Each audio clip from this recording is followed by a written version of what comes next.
बिस्मिल्लाहिर्रहमानिर्रहीम। सबसे पहले तो आप तमाम का शुक्रिया कि आप लोग हक की इस लड़ाई में इस मुल्क और इस मुल्क के संविधान की हिफाजत के लिए जो ये लड़ाई जारी हुई है इसमें हम सब के साथ शरीक हैं। इसके लिए तहे दिल से आप तमाम हजरात का शुक्रिया। दोस्तों, आज हम वक्फ तरमीमी जो कानून लाया गया है इसके खिलाफ एहतजाज कर रहे हैं और इसके लिए यहाँ जमा हुए हैं।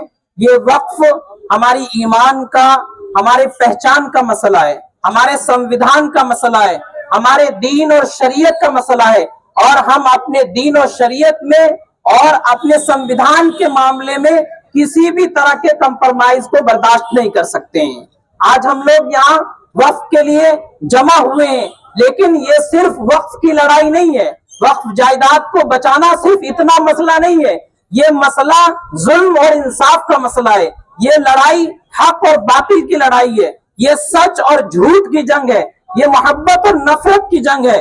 तो हम सब इस लड़ाई में साथ साथ चलेंगे। ये लंबी लड़ाई है, आसानी से एक दो दिन में खत्म होने वाली नहीं है, बल्कि हजारों लाखों कुर्बानियां देनी पड़ेंगी, तब जाकर के हम अपनी इस लड़ाई में कामयाब हो सकते हैं। तो हम सबको एकजुट होकर के इस लड़ाई में साथ खड़ा होना है। तो ये ना समझे मुसलमान का मसला है, मुसलमान पर जुल्म हो रहा है, मुसलमान को दबाया जा रहा है। आज मुसलमान का नंबर है, कल को सिख का नंबर आएगा, ईसाइयों का नंबर आएगा, हिंदुओं का भी नंबर आएगा। ये फिरका परस्त ताकत, ये हुकूमत किसी की नहीं है, ये किसी के हमदर्द नहीं है, ये किसी के सगे नहीं है, ये किसी का भला नहीं चाह सकते।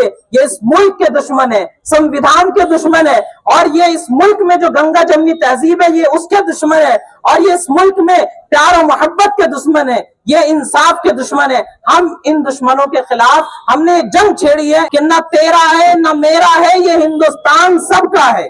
न तेरा है न मेरा है, ये हिंदुस्तान सबका है। नहीं समझी गई ये बात तो नुकसान सबका है। तो हम सबको इस बात को समझना है, इस लड़ाई में हमें 3 काम करने हैं।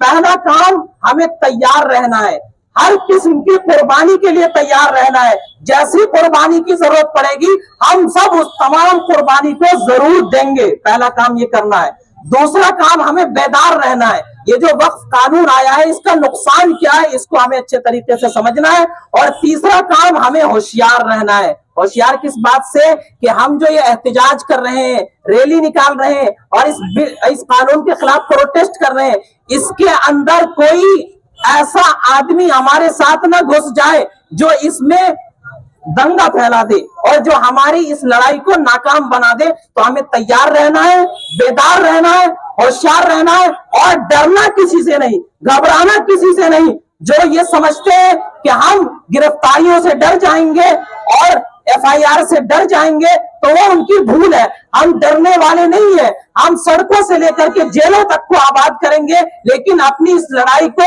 जारी रखेंगे। आखिर में बस मैं इस शेर पर अपनी बात खत्म करता हूं कि मसाइल जैसे भी हो कयामत तक रह नहीं सकते, ये जालिम जुल्म की बनकर अलामत रह नहीं सकते, ये जालिम जुल्म की बनकर अलामत रह नहीं सकते। और जिनका अज़्म है कि हमको चैन से जीने नहीं देंगे, वो जान ले वो खुद भी सलामत रह नहीं सकते। बहुत बहुत शुक्रिया, बहुत बहुत शुक्रिया।